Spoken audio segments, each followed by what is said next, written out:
Magandang araw sa ating mga kababayan. Binuksan na ng New South Wales Business and Skilled Migration ang nomination sa Subclass 491 under Pathway number 3.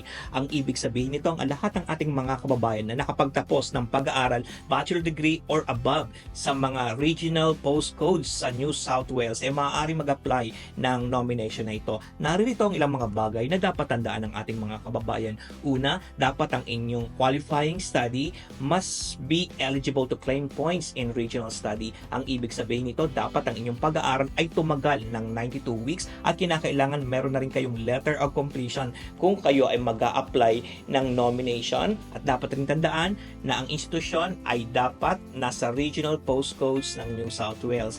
Ikalawa, ang inyong qualifying study must be related or closely related to your nominated occupation. Katlo, dapat ang inyong pag-aaral must have been completed 2 years immediately before applying the nomination. Kaya naman sa ating mga kababayan na nagnanais ng assistance para sa nomination ito ng Subclass 491 Pathway number 3 ng New South Wales nomination, naririto ang RPS Migration.